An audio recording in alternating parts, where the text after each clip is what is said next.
Appreciate it. Okay, so yesterday we had a chance to catch up with some serious students, albeit a little younger, but serious about doing real-world science nonetheless. And here to tell us more is my good friend and colleague, Mitzi Adams from NASA's Marshall Space Flight Center in Huntsville, Alabama. Mitzi, thanks for joining us. We appreciate it. So tell us about the science that these high school students are working on.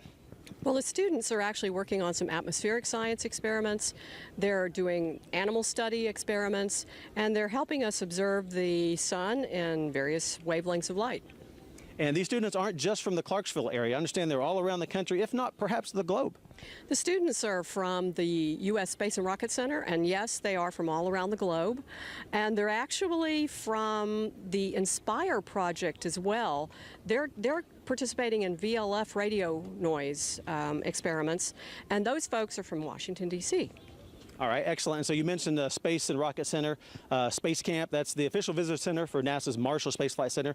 Feel free, if you're in northern Alabama, to come and see us. They do a great job of representing a past, future, and present history of NASA. So any parting words?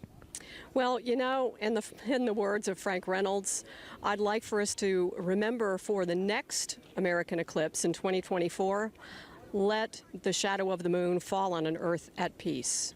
Very poetically done. We appreciate it.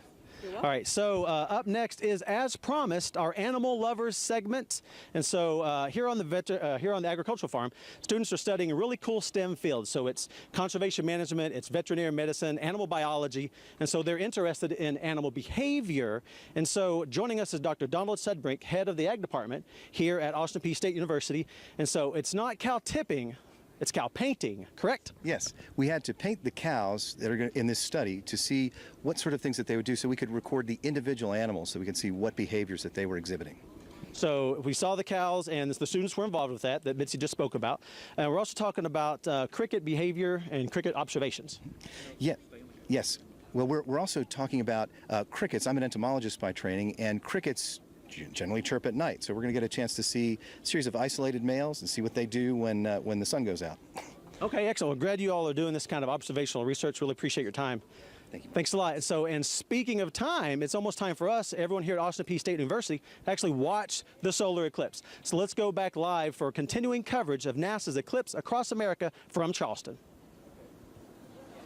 Okay, so Yadi, I wonder if the milk tastes better when you paint the cows. I don't know. I don't think so. I don't think so. All right, let's go to social media. We've been in the show here, and I know it's a buzz. So over to John Yerbrick for social media update. Yeah, last time I looked, Dwayne, there were 2.1 million people looking online on our website, on our 1.2 on our live stream. So it's a huge conversation, and Solar Eclipse 2017 is still trending #1 on Twitter. So it's been huge. Can we go to the first slide here that I've got up? This right here is an amazing photo. Sometimes they say you have to be at the right place at the right time. This is taken by one of our NASA photographers, Bill Ingalls, out in Washington. And he captured, it's hard to see here in this pic, but he captured the International Space Station transiting the sun during the partial eclipse there in Washington. Pretty amazing. You kind of have to look closely. We'll also be putting these images up online if you want to see them. But one of those little dots there is the International Space Station traveling at 17,500 miles per hour. Here's another one from our photographer in Wyoming. Same concept, capture the space station. We knew exactly when the space station was going to be flying, what its orbit was, and when it was going to cross the sun.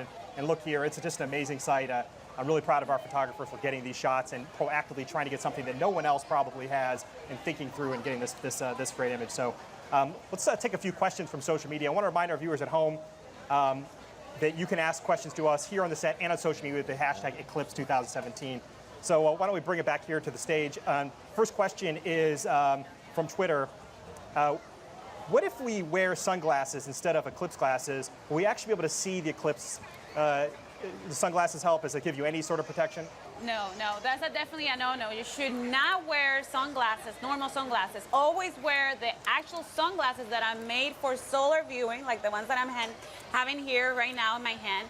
And if you don't have the sunglasses, you never look directly at the sun. You look like you do an indirect projection of that eclipse. Never look at the sun without the proper safety.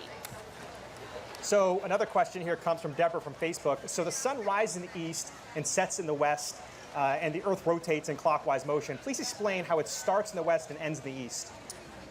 Well, so the Earth is rotating from west to east, but actually the moon is moving faster, about 3,400 miles an hour, casting a shadow down on the Earth, which is rotating about 1,700